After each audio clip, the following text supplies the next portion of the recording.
If you feel like you are constantly running out of air when you sing, you're not alone.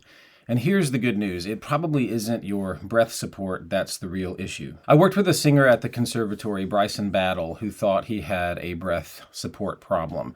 And what we discovered was that it wasn't his breath support, it wasn't his breath at all. It was how his alignment, phonation, and resonance shaping were working together. And once those systems clicked in, he had more than enough breath to get through whatever phrase he needed to. If you look Bryson up, you will see what I mean. And that's what I want to unpack for you today. Hi, I'm Dan Calloway. I teach musical theater, voice, and vocal pedagogy at Boston Conservatory at Berkeley. More than 25 years kicking around on equity stages, more than 15 years helping singers work on Broadway, national tours, regionally and around the world. And I'm very glad you're here with me today. So a lot of us singers, we carry around this unconscious myth that we worship, that more effort equals better singing. So that if we're not clenching, squeezing, powering through, that we must be doing it wrong, that singing needs to be hard work. So that model is false. It should be outdated. It's not as outdated as it should be. And it is a huge part of the problem. Singing is not a test of strength. It is a system of coordination. Your voice doesn't respond to pressure. It responds to cooperation.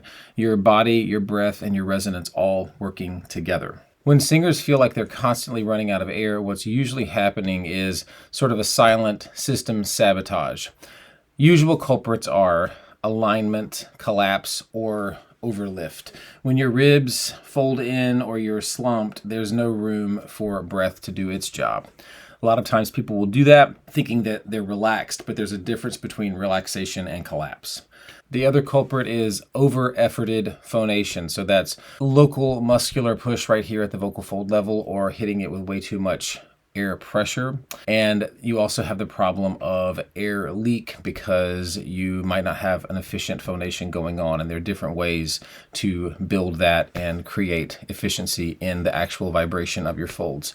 Either way, the system is wasting energy if you're having hyperfunctional phonation or hypofunctional phonation. And there's also uncoordinated resonance shaping. So if your vocal tract isn't set up to amplify vibration, your folds will also overwork. These unhelpful patterns do not mean that you are broken or that anything is wrong with you. They mean that you have interpreted or absorbed ideas that have led you to work too hard and in inefficient ways. So you believe that if you just work harder, then things will work out. But what you really need is the information so that you can organize the systems of the voice to collaborate and work well together. The confusion is the real enemy. It's really easy to start to equate and conflate vocal challenges with identity because your voice is such an intimate part of who you are.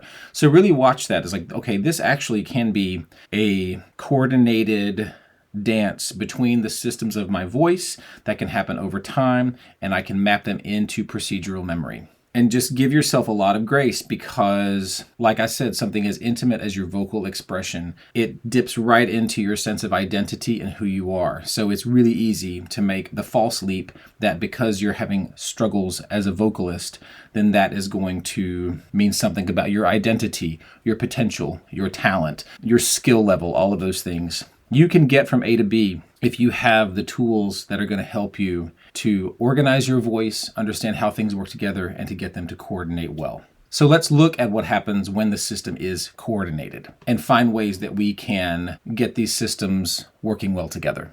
What I want to give you first is a technical and exercise framework where you can experiment with these different dials or levers in your vocal mechanics and see what affects what. Number one, the lever of your skeletal alignment. Number two, the lever of your phonatory pattern. And number three, the lever of your vocal tract shape. So we're just going to take a phrase from standard musical theater repertoire and we're going to take it to the laboratory and we're going to move all these different variables so that you will be able to see in your own technique how these different factors affect your own breath. And then you can have control over what you're doing with them no matter what you're singing. I asked Bryson to reflect on the pieces that he put together with his breath management in the studio, and he reminded me that we worked on Johanna from Sweeney Todd his second year because of the long phrases. So we're going to take the final phrase of the song and we're going to apply this first principle of skeletal alignment to that. If you missed last week's video, I talk a lot about a very simple cue that I call the tall animal to help you enliven yourself from the inside out. And this really helps your skeleton to line up for all of the systems of your breath management to work well together. But first, let's play around with what some inefficiencies feel like. So I want you to actually collapse a little bit. So go ahead and just let your rib cage kind of close and collapse down. And notice that sort of squishes down on top of your abdominals. And so this could be a sort of familiar posture for some of us. And we'll sing the phrase in this posture, although if you're embodying the character of Anthony, you're probably not going to be too collapsed, which is actually another case of how the actual identity and emotional impulse of the character gives you technical help. But here I go. I'll be kind of relaxed and collapsed. So my ribs are kind of closed. My tummy's nice and squishy underneath. So if I have, till I'm with you, then I'm with you there, sweetly buried in your yellow hair.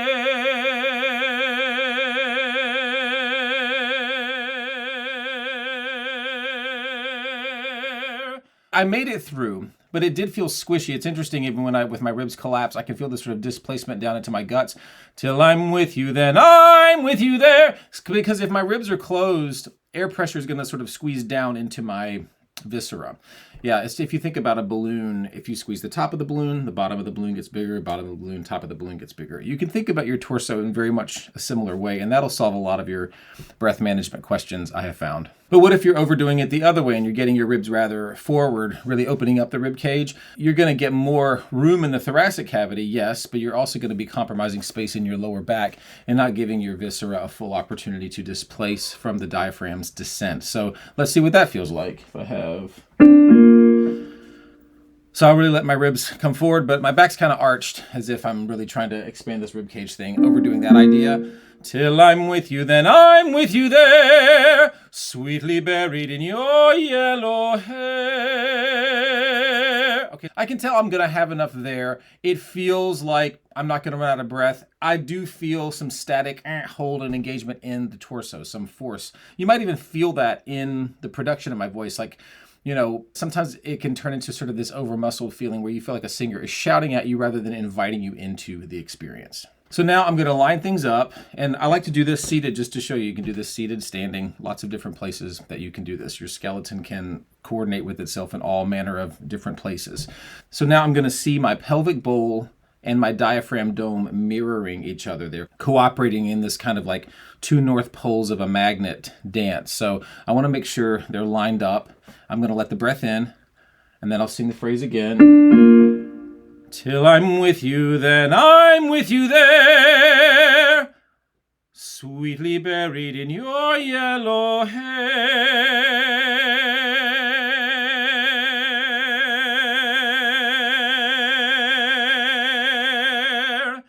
And so just doing those differences in alignment, you can see what that does to breath management, and you can find your own Goldilocks zone depending on what song you're singing, what phrase you're singing. So remember, there are different ways to move breath out. I just worked with a singer last week who was doing that high screamy slide that Freddie Mercury does in the Under Pressure collaboration with David Bowie. And we actually found that for her, this full feeling of like literally like a crunch helped to move and pressurize that note in just the right way. So I think Freddie Mercury starts like in the C, he slides up to this G and this A, so like this like that actually helped to pressurize the air in just the right way to get the right sound, as opposed to like if I were doing an open rib, it's actually harder for me to support that from just my abdominal family. I use the rib closure to help intensify that sound. So it's really about knowing how your body moves air out and how that affects your folds, and being able to use that to your advantage in many different situations. Just like in life, you're going to breathe differently for different ways of expressing yourself. Speaking of how your breath affects your folds, now you can play around with phonatory pattern. Let's actually use the last phrase of Music of the Night from Phantom of the Opera, because it has a notoriously long ending note that's actually quite hard to sustain. So I can have three basic ways of phonating. I can have what we would call hypofunctional phonation, or unintentionally breathy production. So if I just take that, if I have help me make the music of the... So that's intentionally breathy. If someone doesn't have control over that, and that's the only sound they can make, that would be, we would call that hypofunctional phonation, where the folds aren't vibrating at an efficient level. I can have a hyperfunctional phonation going on, and that's when the muscles are very pressed and create a very resistant valve to vibrating air. So that would be like, sorry, hyperfunctional. Help me make the music of the... Okay. You get the point. And then what we want to learn to lean into most of the time is a really balanced vibratory phase that feels efficient, sustainable, and generative. So depending on how you want to phantom, the texture of that last note can do lots of different things. So more balanced, help me make. So there's a little bit of whisper in it because, help me make, but there's an even vibration so that air is moving through in an efficient way. So let's try that out with a very breathy pattern. All right, super breathy. Here we go. Help me make. Okay, super breathy. The music of the... Okay, try it. Take a big breath, and I'll be really breathy. I'm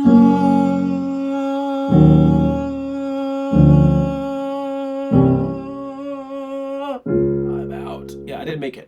Okay, so with that phonatory pattern, I easily ran out of air. If you're utilizing a breathy sound, which you can choose that for certain things, absolutely, but you're going to be using air at least twice the rate that you would be than if you were using a tone that doesn't have audible air. So that's totally your choice. You just need to understand that you're going to empty out your tank very quickly with a breathy sound. Okay, so then if I go to the other side of this, if I decide that I'm going to bring my folds together in a very muscular way, it would go kind of like this. Oh, it always cracks me up. Anyway.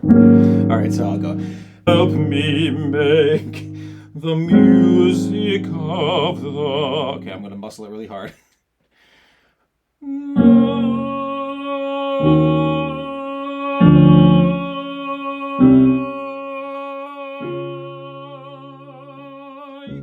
All right, so I had plenty of air. That's not what people want to hear when they go see Phantom of the Opera. And it doesn't sound like my version of what the Phantom is experiencing in that moment, yeah? So, I mean, he's, anyway, we could go into a whole, what is the Phantom experiencing in this moment of the song, but it definitely elicits a different track shape and phonatory pattern than that. So, contrasts, you've got a breathy tone, night. You've got an overly muscled tone, night. And then you can have a more balanced tone that has more of a 50-50 vibration ratio going on. So let's see how that goes. So I've got split the difference. Okay, that's more even. And then we've got help me make the music of the night.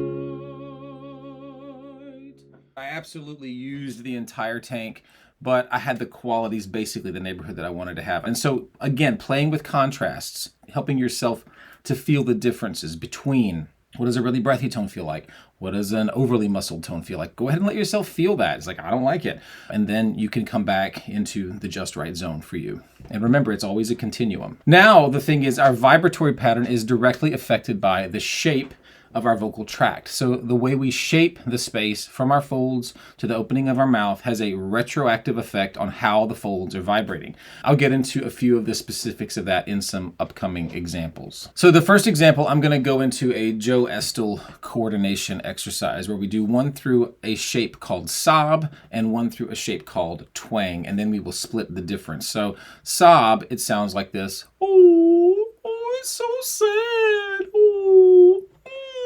Yeah, so I have a colleague from the conservatory, Patty Tom, and she always uses this cue. She always goes, "Where's my mommy?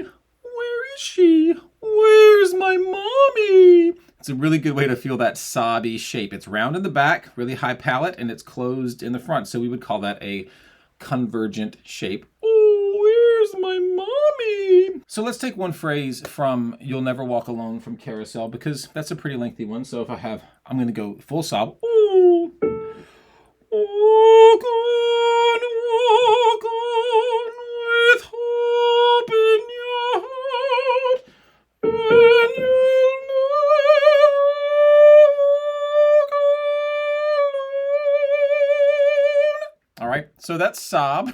See how that feels. How does that line up with you? Is that the desired sound you have for the phrase? And what elements of sob seem to be helping you? So actually, there are a lot of elements of that sound that if I were playing Nettie, I think I would employ. I kind of like the higher palate, narrower front actually provided me a nice acoustic shape and some air narrowing in the front. So it gave me some efficiency. So a lot of elements that could then turn themselves into a more vernacular shape. And then there's a twang shape, which leans on the harder surfaces of your vocal tract. So epiglottis, lower soft palate, hard palate, teeth, wider mouth, those all contribute to this twangy feeling. So that's creating brighter colors. There's pharyngeal narrowing in places, usually anterior, posterior narrowing, and the shape of the mouth is often divergent, so more like an open horn situation.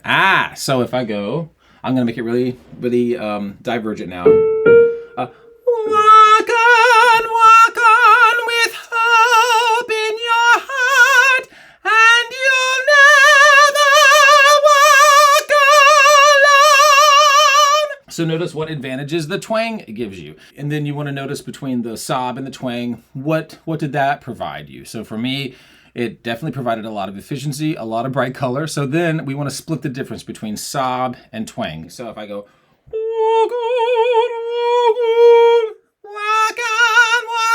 all right, now find the middle.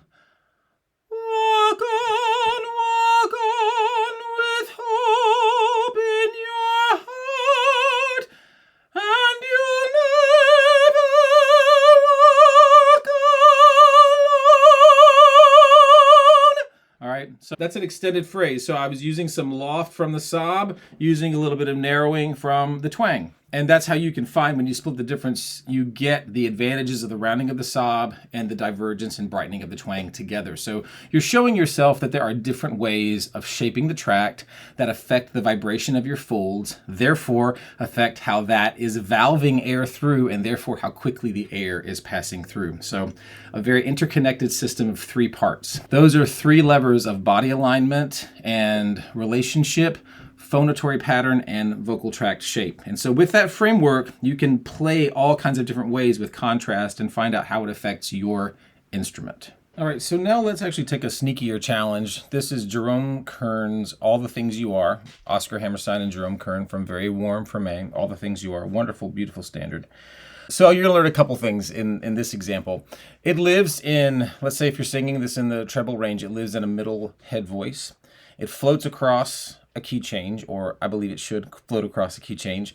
And it offers, if you do that, it offers no place to grab a breath. So if you're operating from the old story that I have to push through, it will fall apart.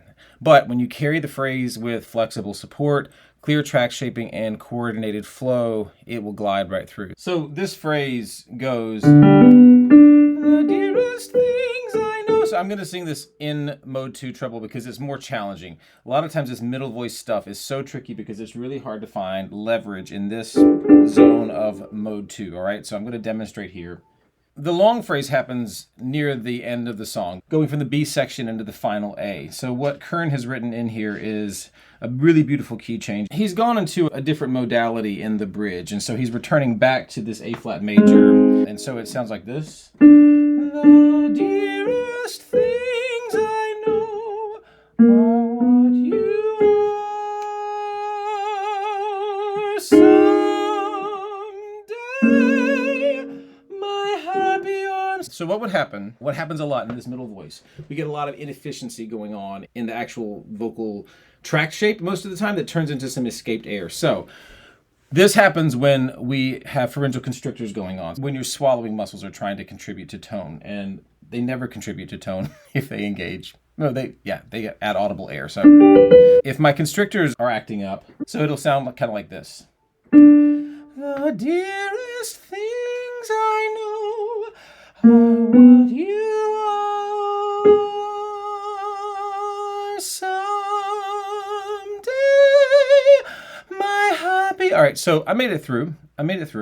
But do you hear if I have that air escape going on, that is going to make air move through at least twice as fast, okay? So that is going on from a couple of factors. The things to check if you've got escaping air is, number one, especially in head voice, am I providing ample air? Okay, so ask yourself, if I provide a little bit more air support, does that help my folds to vibrate more efficiently? That's because when air moves through the folds, it actually sucks them together because it decreases air pressure and brings your folds together. So that's priority one to check. Am I giving it ample breath support? Sometimes you are, and what's going on is that you're setting up a tract shape that is unfavorable and not giving you really good acoustic feedback and bounce back of sound waves that create a favorable environment for the folds to vibrate efficiently, okay? So what that looks like is you might have some constriction in the pharynx. So if you whisper, do a little whisper, I'm whispering now.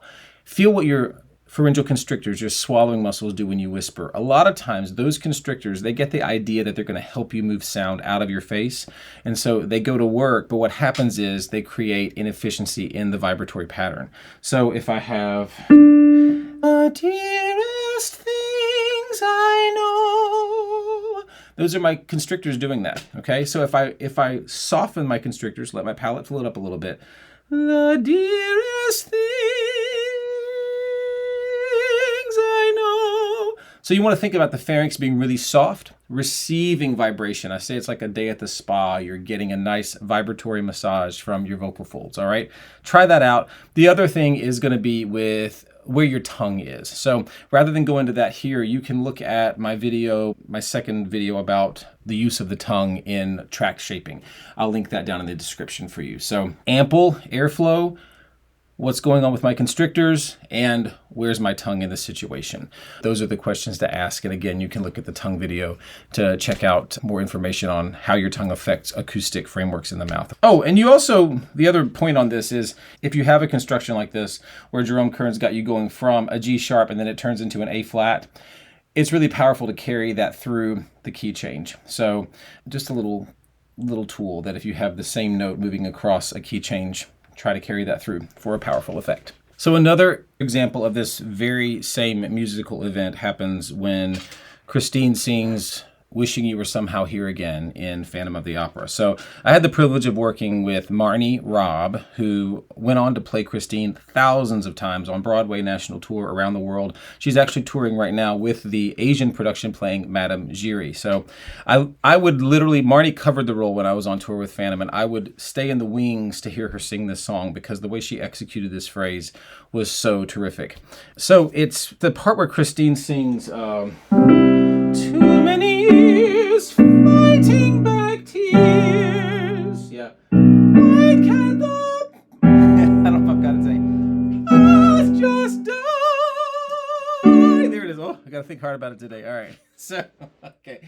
All right. So she has this why can't the past just die? Wishing you were I don't think I have the F today, but anyway, if you're working on this, so it sits higher. The tessitura for this is higher than All the Things You Are. So you might get a little bit more acoustic advantage just by the fact that it's higher. The middle voice and head voice gets really, really tricky because you're blending so many acoustic factors. So that's a tough one to coordinate, and it takes time. So be patient with yourself if you're having some challenges there in the middle. So, but head voice, so compared to mode 1 or belting, yeah, head voice mode 2, it's a 50-50 open-closed phase usually, and so it's going to move air through faster. So if you're not efficient in your tract shaping and your breath provision and your body awareness and coordination, you're going to run out of breath. So on this, what I'll show you is one way to shape your tract, to utilize tract shaping, is to do a semi-occluded vocal tract exercise. So I'm going to show you a couple. We're going to do a lip buzz, and we're going to do one I call loose lips, okay? So if I took too many years fighting back tears. All right, so if I want to feel an efficient flow on that, I could do it through a lip buzz. I could do the vowels behind a lip buzz like this.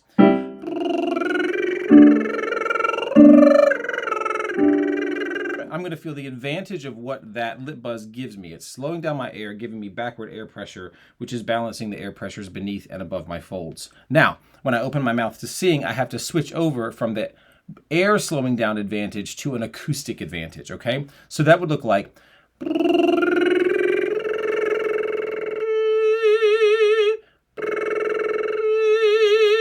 Okay, so when I opened up to the E vowel out of the lip buzz, my tongue floated really high, creating this sort of bottleneck between the top of my tongue and my hard palate. So that's giving me some acoustic bounce. That's really helping me out.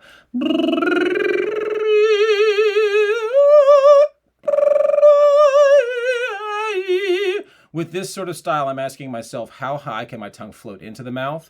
And I'm also paying attention to a little bit of how my tongue backs into the pharynx to create a narrowing that also gives me an acoustic advantage. So I could use a lip buzz, or we can use, I really like to do this one, loose lips. So it's like, you're just letting your lips be loose and just giving a little bit of air slow down right here. Am I in the right key?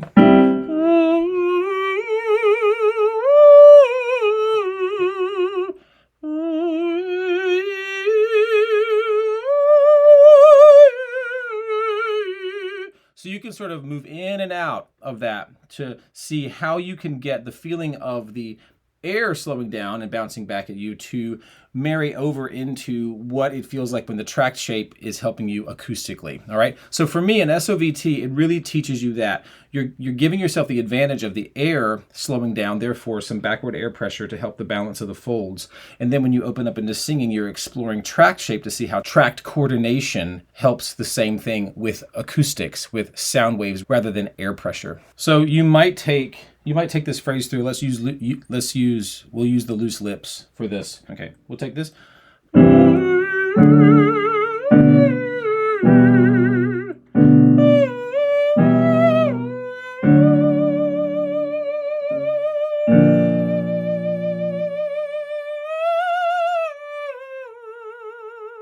All right, so the cool thing that Marnie did, she would carry this phrase through the key change, which was wonderful. So I'm going to demonstrate the phrase now in my octave because I don't think I have that F today.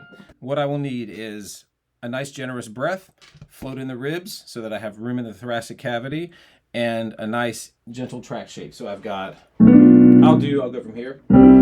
Too many years fighting back tears. So look, I'm twisted over here playing, but I'm still going to let my ribs float. I'm going to let my belly soften. All right, so I'm going to blow out, and then I'm going to go. Why can't the past just die?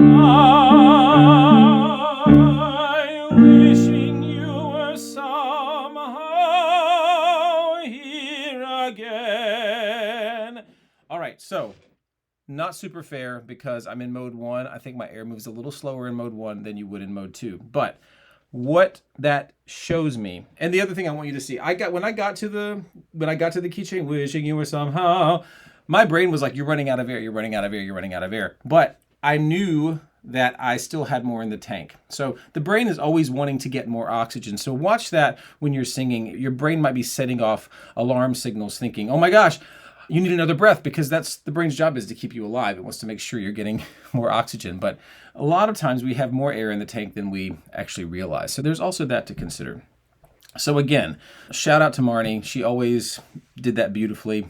Upstage, too many years fighting back tears. Why can't the past just die? And then she would turn down stage with her cape, wishing you were some. It was really terrific. So one of those moments in the theater. But that's how you could also use an SOVT, semi-occluded vocal tract exercise, to feel what the backward air pressure is giving you, and then how you can experiment with how do you form your tract to give you the same advantage that the backward air pressure is giving you from the SOVT. So here are 3 experiments you can try today, and they work best if you actually do them with me. So here we go. Let's do tall animal alignment. Okay, so pick your tall animal of choice. I'm going to go with meerkat today because that was suggested in the comments last week. I love that. So I'm going to be looking up out of my little meerkat hole. All right, tall animal alignment. Ribs buoyant, your posture's open, you're trusting your skeletal support. Just the image of your favorite animal, it just can bubble up some wonderful energy from the inside out. You're aware of your skeleton in space, all right? Then you can go to your semi-occluded vocal tract exercises. Straw, lip buzz, those work. I like the loose lips. They reveal your breath and phonation cooperating. So the advantage of that SOVT, so you can just take, let's do loose lips again, and we can do that phrase from All the Things You Are.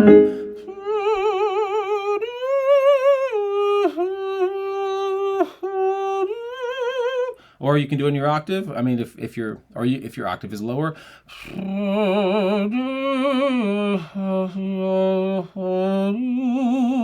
Yeah, I really love the loose lip one. It gives me a lot of room. I can articulate inside it. It shows me how gentle articulation can be. It shows me where resonance really lives. I really enjoy that one. And then there's also just tract shaping. You can use NGs and hums.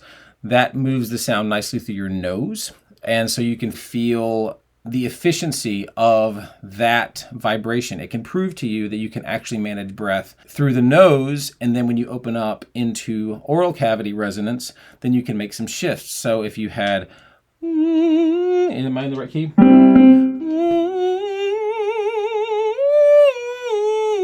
That's on an NG or even on a hum. So that's narrowing my air because it's coming through my nose. Now, how do I transition from the nasal resonance into the oral cavity resonance? You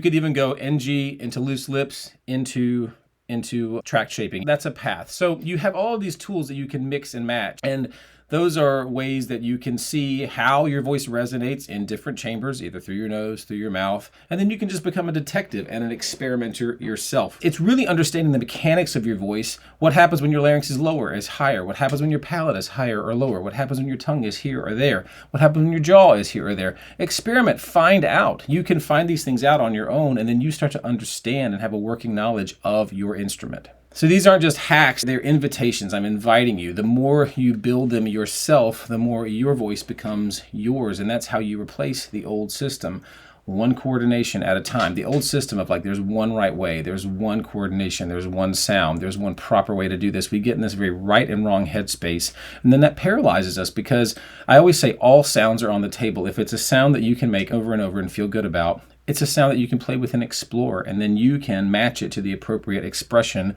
depending on what genre you're singing, what character you're playing, what style you're singing, etc. So support is not a tense crunch belly or a forced push in any way. There is cooperation of your whole self, your whole system, your body alignment, the in and out of your breath, the phonatory pattern, your tract shaping, your whole energetic makeup. If the old models never worked for you, it is not because you failed them. It's because they were never designed for your voice in the first place. Your voice is yours. There are thousands of singers. There is a large, large club of people who have been taught to overwork, over-effort, overthink, and overlook the wisdom of your own body. Especially if you are in a Western country of any kind, a post-Enlightenment Western country, we are so conditioned to try to listen to this brain, we don't even pay attention to the body brain. And your body brain knows how to sing. If you give it a few tools and let it see with understanding the way the voice works, it'll start to teach you a lot of things. If you're somebody who wants to come home to that, I welcome you here. I'm glad you're here with me. You are not broken. There's nothing wrong with you. You can coordinate things. You can sing with more flexibility and freedom, and you were built to enjoy singing and to share it. If this helped you, please tell me in the comments, what are you starting to re-coordinate in your instrument? What are you starting to re-understand or understand for the first time? And next week, I'll go deeper into phonation and how to stop working against yourself, how to find efficient, easy, and wonderful, clear phonation. And if you want a structured place to rebuild from the inside out, come and explore the resource library. It's linked below. And my own turning point came when I realized I didn't have to clench my way to artistry. I had to listen, organize, and trust the system that I was born with. And that's what I try to teach you now. And I'm going to change the ending up a little today. I usually say this to you, but I want to invite you to put this in first person with me. So this is what we'll say. There's only one me, and somebody would love to hear the story that only I can sing. Love much. Now go sing.